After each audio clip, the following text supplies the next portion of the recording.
graduated, elevated. Now it's my time to shine. Yeah, let's go. Major moves, power moves.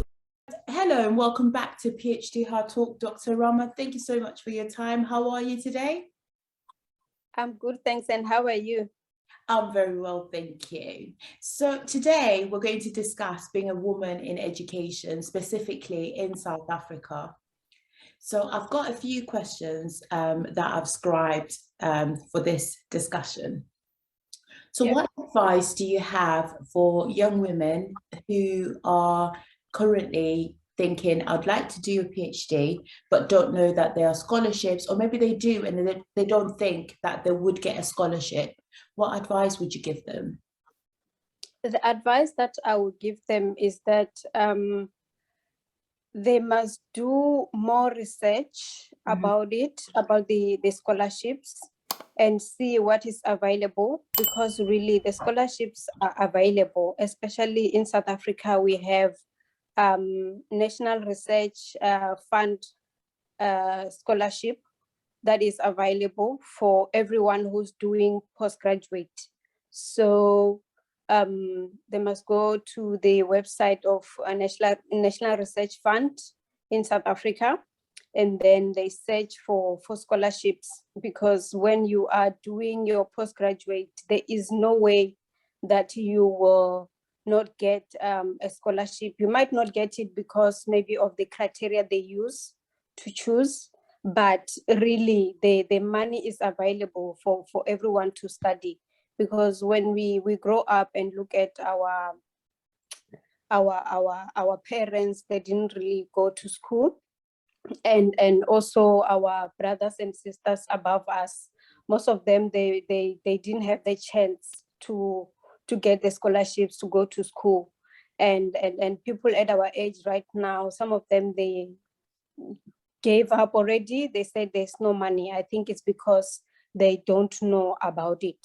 But really there is money for doing research out there. It's just that people need to find out information and ask more questions to people who they think they might know, especially your lecturers at the universities, or internet really is available to get this information. If there is no one else to guide you, then go to the internet and do research. You will find more information about the scholarships. Okay, so we know that there's a challenge when it comes to Wi-Fi and bundles in certain areas.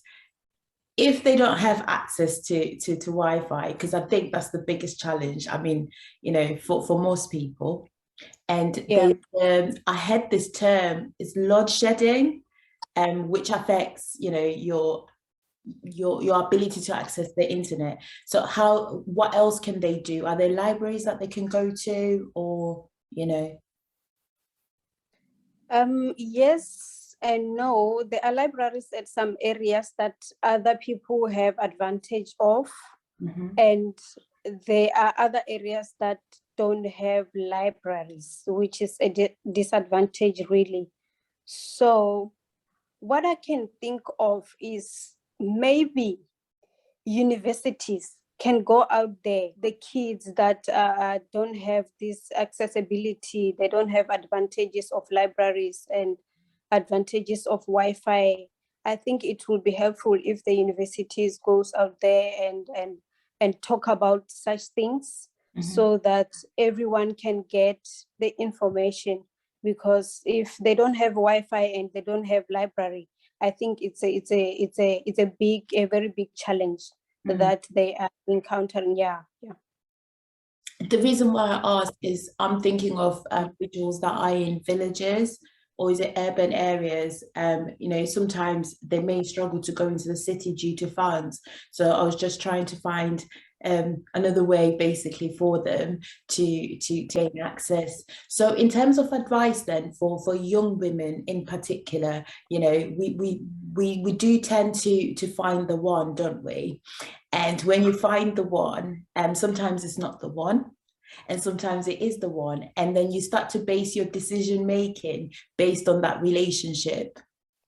And sometimes, like I said, if it doesn't work, it means you'll pass up an opportunity to do your master's or to do your PhD, essentially, because you'll be like, oh, we're working on our relationship, on our home, we're going to get married, and then it doesn't happen. So what advice would you have for somebody that's really driven, but they've met somebody who's like, do you know what, slow down on that.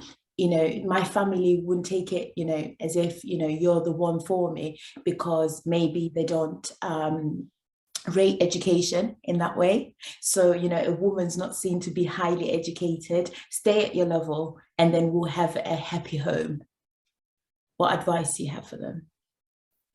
The advice that I can give to young women out there is they must first get education before they can have the relationship, but their main priorities should getting their education first, because that will never be taken away from them.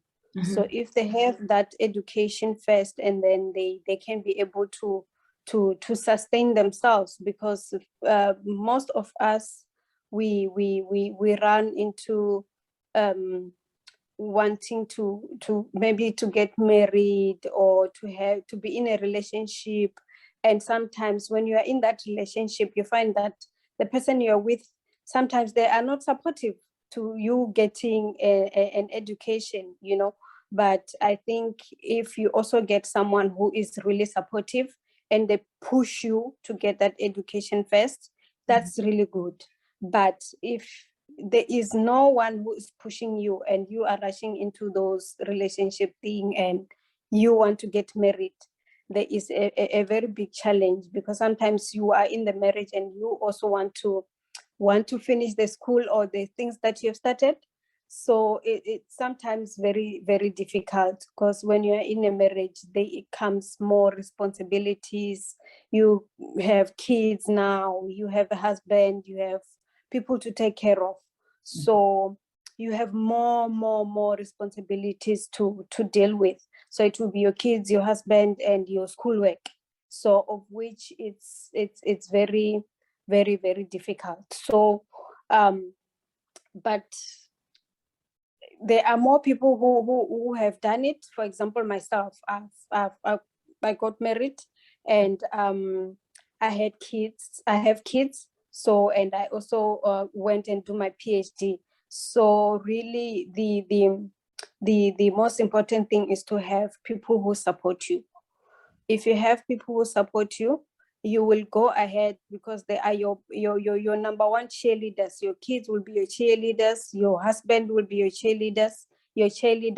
And your mother-in-law, perhaps, if she's still around, she will be your cheerleader and helping you towards the kids. But if you don't have such, it will be very challenging. But as women, we are resilient, so we keep on pushing. Sometimes, as challenging as it is, you will push through. But I would advise young women to first get their education and then think about the marriage later. Okay, so in terms of, you know, you touched on it initially when you answered my first question, which was mainly that the generation after the baby boomers going to the millennials, to a certain level, you know, they lack guidance. You know, some of our parents didn't go to university, and they've only heard from co-workers to say, oh, go and do humanities, maybe geography, go and do this. And then, you know, when you've completed the, you know, the degree or the master's, you can't get a job because there aren't any jobs in that field. What advice do you have for that group to say, both girls and boys, or women and men, female and male, in that sense? What advice do you have for that group to say, do you know what, if you see, or if you know in your heart of hearts that you're the first generation to go to university, you know, where do you find the guidance to enable you to get onto the career ladder? Right now, for example, myself, I don't think I got enough guidance as to which career should I go for. For example, like which gap is there so that I can fill it in, because really as young people, we must look at the gaps first as to like what is really needed, especially in your country, like what is really lacking in your country, so that you can fill that gap. So for example, myself, I didn't get the guidance that I needed, because my parents didn't go to school. Even when I was at the university, like they didn't even know exactly what I'm doing, because they are not educated themselves. So I just go to do, because when I grew up, I also like to be, firstly, I wanted to be a doctor. But then when I get to the universities, my marks were not that good. So I ended up doing the BSc. So that's why I'm saying, if you have that guidance, that or if you have people who knows, for example, in our generation now, there are so many people who are studying, and there are so many people who are achieving so many things, and now people know more as to what is lacking and what is it that people can fill the gap. You can ask more questions to people who have achieved, or to people who have already gone ahead of you, and ask the questions, so that you may know, and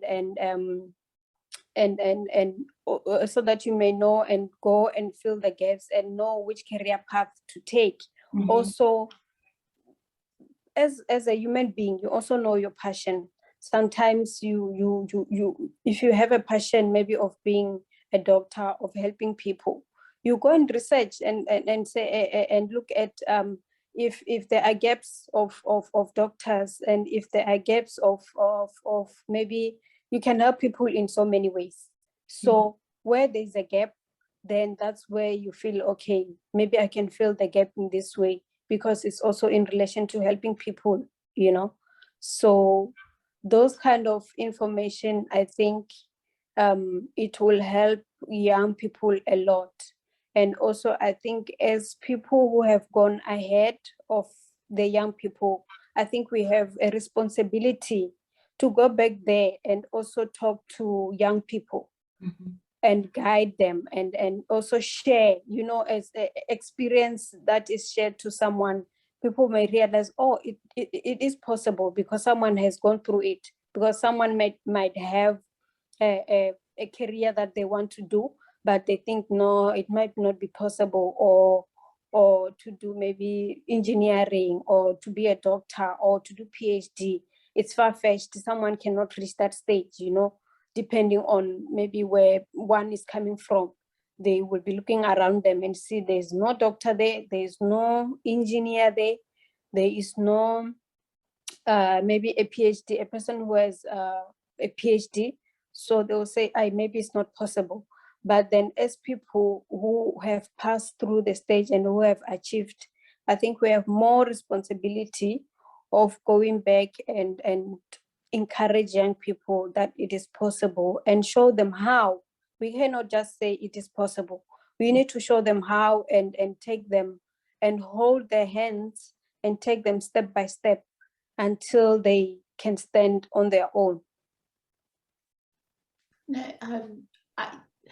I think I agree with us going back, but it's not as easy as it sounds in terms of the actual reality. And which leads me to the next point, which is stereotype. So I've heard from previous colleagues that have come on PhD Hard Talk, and just from general talks that I've had, that there's a bit of a cultural standpoint, which is women, if you're seen to be going higher, then no man wants you. So there's that fear to say, if I'm too educated, then no one will want me. And then the other one that I heard was, families who haven't gone into higher education, they are still at that belief whereby they think, you get mentally ill if you, the higher up you go, there's jokes about it. which, I mean, to me, I'm like, mentally ill, how? But, you know, it's out there. So what advice do you have for them? Because I feel like fear and, you know, such stereotypes, you know, they do hinder you in terms of how you process information and how you think and receive information, whether it's help or advice. Well, help and advice, yeah, can be different. Yeah, that's true. Because like I was saying previously, that you might fear that no one around you has passed that stage. And even in your area that you're coming from, there are no doctors, or the career that you want to choose, they would say maybe is for men. And the other thing is what you're saying, that they will say, your parents, they will say, no, maybe you will get ill or mentally ill. But I think right now, as young people, we just need to think out of the box, you know, because if your parents are where they are today, and when they're saying someone is going to get ill or mentally ill, just look at the way they are, and you think also about the future of your kids, and the future of yourself, that like, I can break this thing, like I can think out of the box, you know, so that my family can be better. And also, you also have a responsibility of convincing your parents, you know, to convince your parents that no, it's doable. We can go past this. And for example, when you are showing them you can go past this, so that we can have a better life, because you have a responsibility of making your parents, or also just to I don't know how to put it. I don't want to say it's a responsibility of you to make sure they are like well fed or well whatever, but you have that responsibility of maybe taking care of them, because they raise you. And you know, you also have to look back where you're coming from. You can't just go forward and then finding yourself up there, but then your parents are suffering. So you need to look back, and yeah, I think if we think about it that way, that when we think out of the box, and we want to break what the myth, because I think there are myths really, that if you go higher, you will get mad, you know. We have to break those things. And also, you mentioned the fact that maybe no one will get married to you if you have the higher education and whatnot. But really, the purpose of having a companionship with someone is not to compete, or to get ahead of yourself and say, I'm educated than you, or it's just to, like, the person you are with must be able to push your purpose, you know. When you meet someone, that someone must understand where you are, and where they are themselves, because before you meet someone, I am a Tshifhiwa before I meet anybody else, you know. So when you meet that person, the person must also understand that I am on my own, you know. Then the companionship must just complete us, we must not compete. We must just complete each other and push each other's purpose. So yeah, I hope I answered your question correctly, or the way you No, I mean, there is no correct way, because, you know, like you're saying, you met somebody that completes you, but some people have met a guy or a woman and they're like, oh my gosh, stunning, and then they rush into things and then realize later, oh, we're not compatible. I want to do ABC, I want to start this business, and the person's like, no. So it's like it causes friction. And I guess what I'm trying to touch on different things, to say there are different avenues. There is no right or wrong answer, but you have to be reasonable. And I think your response is quite reasonable in terms of how you've explained everything. And I guess the next question is, you know, for young people currently, as you know, there's social media. And on social media, there's a culture of, I bought my first new car, it's a Mercedes. I bought my first new car, it's a BM. Yeah. You know, there's that culture.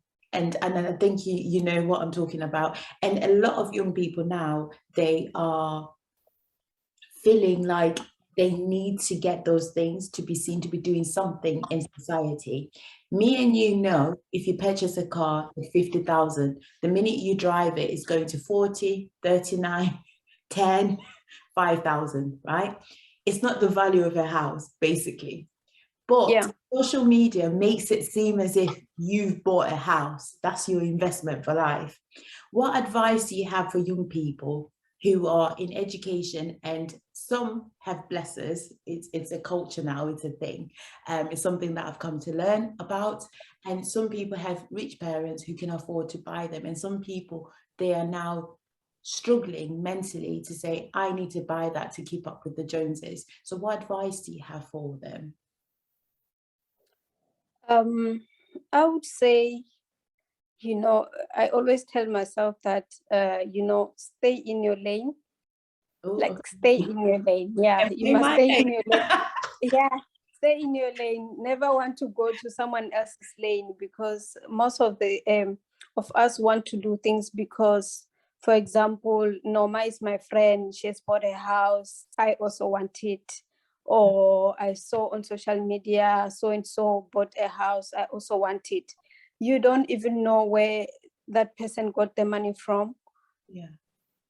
There are some people who have got who their parents bought them the cars, or they bought them the house, or they gave them the down payment of those assets that you are seeing, but you yourself, you want to be like them, you know. So and sometimes we go into the world of how can I put it, of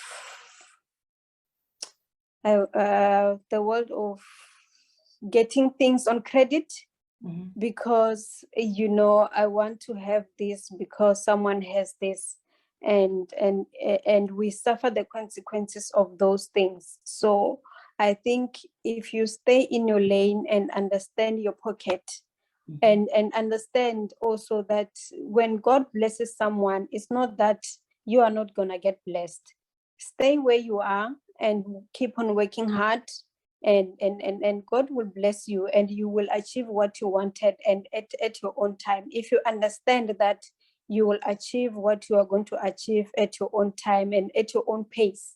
Understand your pace, not someone else's pace, you know, because if you want to run like Norma is running, you are not going to achieve anything, because you don't have the same strength and you don't have the same ability, you know. So if you stay on your lane and run on your own pace, I think you will be in a good space and you will be at peace with yourself, you know. And also understanding that if you don't have, you know, it's not a train smash, you will have it at your own time. Yeah. Thank you for that.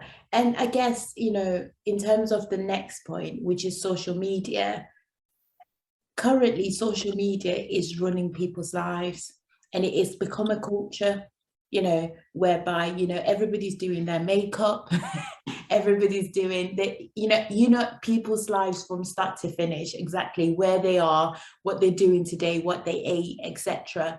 Some people get paid to do that, but some people don't. What advice do you have for somebody that's thinking to go into education and, you know, their life, they like to share? Do you feel, or do you think it's okay for them to have that kind of lifestyle when they're not getting paid and try and complete a PhD at the same time? Do you think there's a balance there? No, I think, like previously what I was saying, that you know, stay in your lane and also know your goals, because you don't know that what other people are getting those things from, and you want to be like them, you know. Look at your goals and what you want to achieve, and balance on that one. You can't do both, especially if you can't afford it. You can't do both. You just have to stay there where you are. Don't want to try to be someone else, because those people, like you said, they're getting paid for what they're doing. Mm-hmm. And you want to do it and you're not getting any cent. So if you want to do it and other people are getting paid, they're buying those things so that they're buying those things because they're getting paid. So you are using your own pocket to go buy those things and want to be like them and do this flashy things that other people are doing. But I think it's just look at your goals and what you want to achieve and try to push that. Then after you achieve your goals, you can go then and do what you please. Mm-hmm. Okay. Yeah. So in terms of women then in science, looking at the current global culture, we've had women go online in terms of IG, Twitter, you name it, and they're like, it's quite difficult, to gain the respect as a woman in that field, and it's male dominated, and some of the cultures, they're not healthy. What advice do you have for people who hear these things on social media and they're like, do you know what, it's not for me because I feel like I won't be able to take it? What advice do you have for such individuals?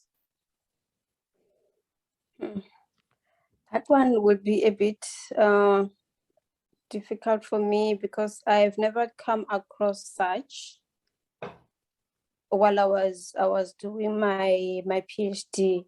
Mm-hmm. Because like as a student, you are learning, you are doing what you're supposed to do, and you just want to see your work done. You don't even look at the surroundings and as to what is happening around you. So yeah. I've never came across the challenge like that, so to say. So I don't know.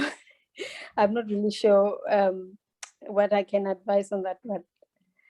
So but the good stuff then that you went through in terms of doing your research in science, because then we've had the bad and you've never experienced that. So give us advice then based on the good that you experienced so that they can look forward to it. Okay.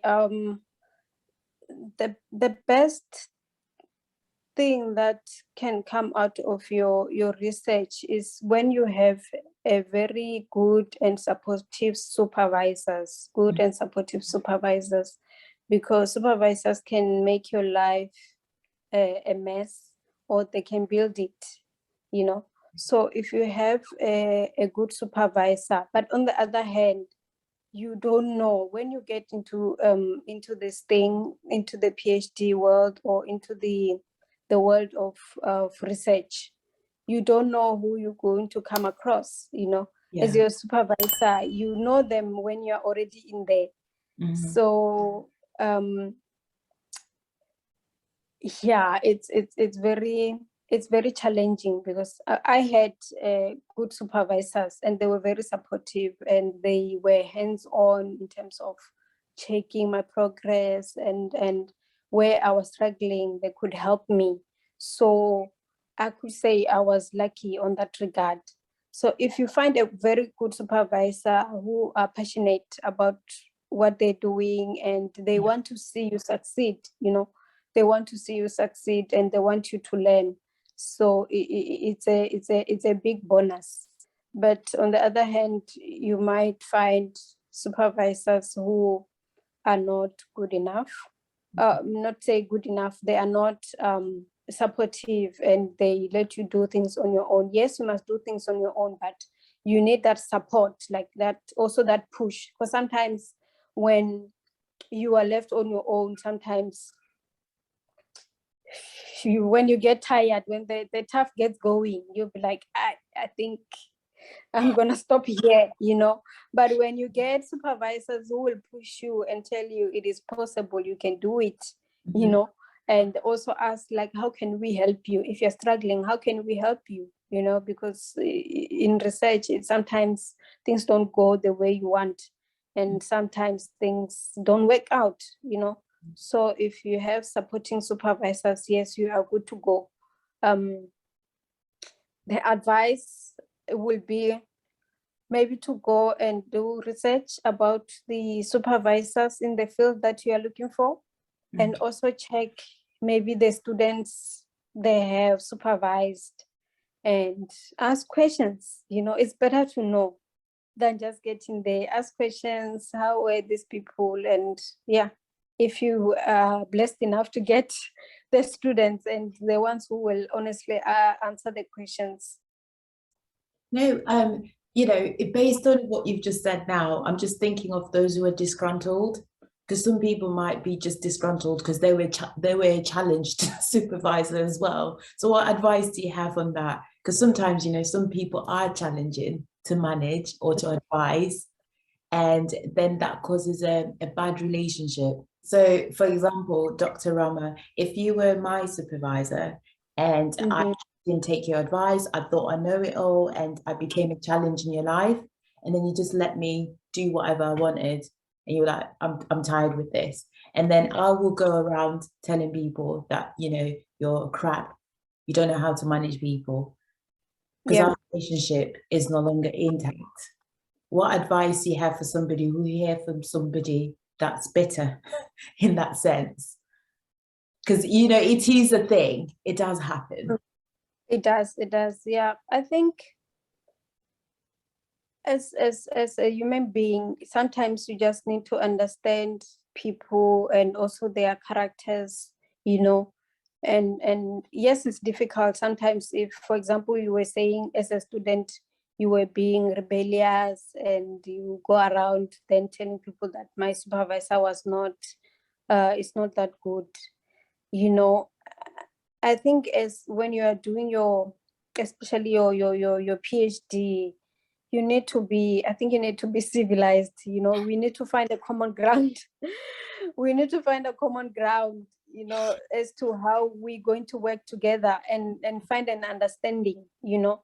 Because if one is saying this and I say no, my supervisor is saying this and I say no, and maybe I say this, my supervisor is saying no, I think we just need to find a common ground as to how we can work so that this PhD can go forward. And after all, it's your PhD, it's not your supervisor's PhD.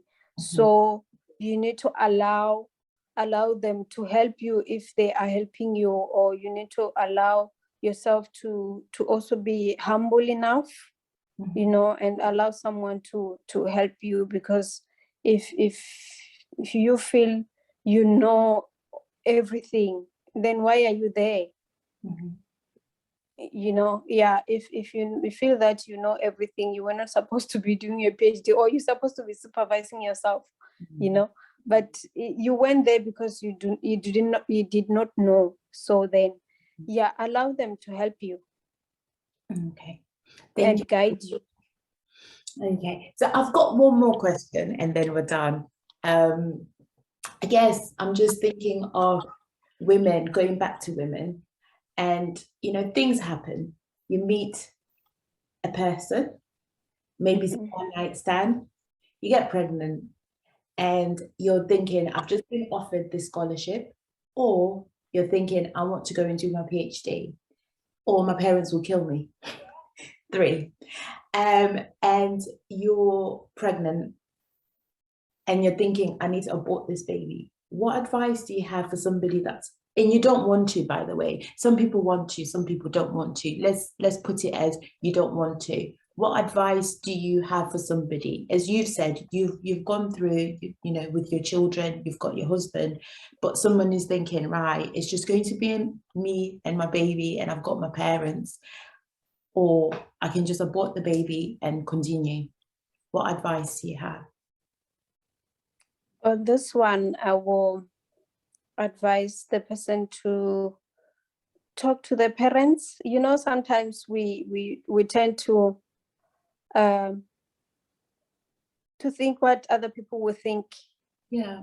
You think maybe your parents will kill you and they will say things and whatnot.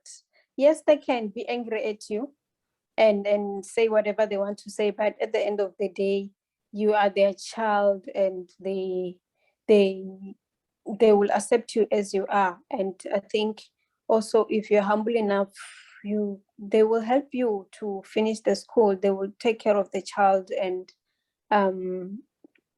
you go forward. Like, you need to just also have faith. Have faith in people. Like, people are willing to help out there, especially if they see the future, if they see that you are really trying hard, because sometimes we make mistakes, and we tend to judge ourselves and judge other people around us, that they will not accept it.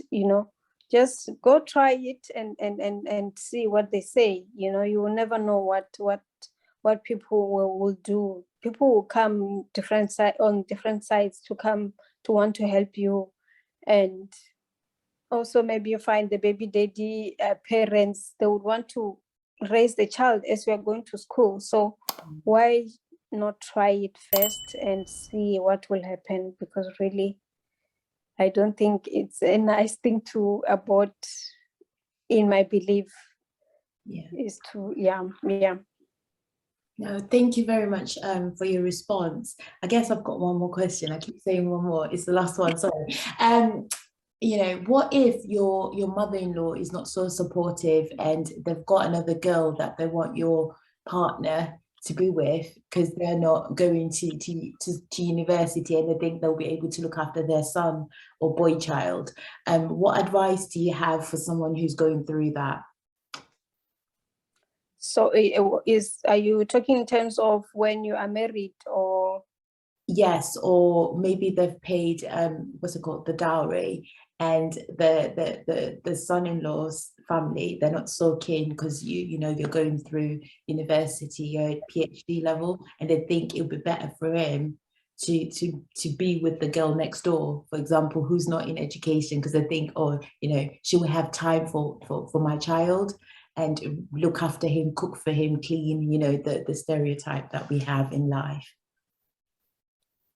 That one, it boils down to your partner. What does your partner want? Some of them know. If your partner knows what he wants, then he will stick for you. He will defend you throughout. But if he doesn't not know what he wants, then I don't know, because they will say whatever they want to say about you, or they don't want you.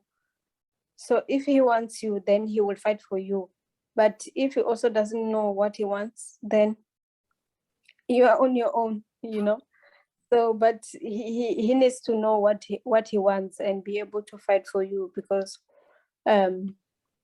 really sometimes some in-laws are very difficult.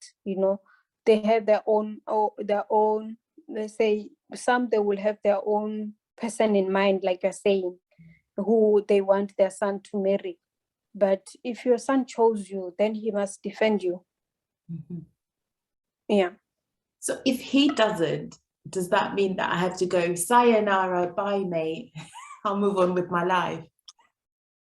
I think so, because if you are going to stay there where your husband is not going to defend you, and your in-laws are going to make your life miserable, so then it's not going to work, because you are going to suffer the consequences whenever they're there, or whenever they come to visit. Your life will be miserable. But if you want to live your own life in peace, then choose yourself.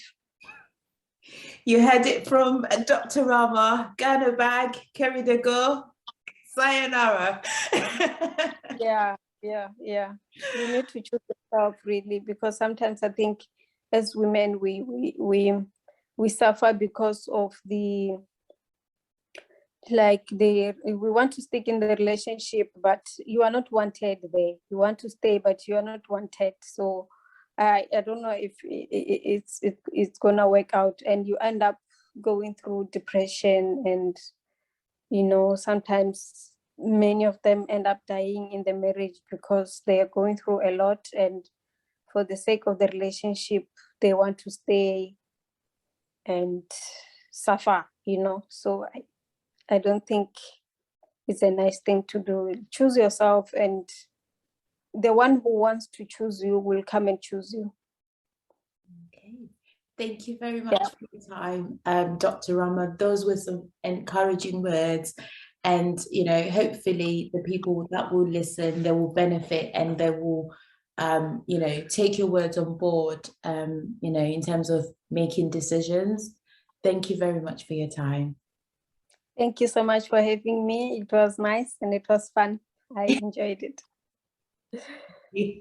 Graduated, elevated. Now it's my time to shine. Yeah, let's go. Major moves, power moves. Take it to the top one time non-stop.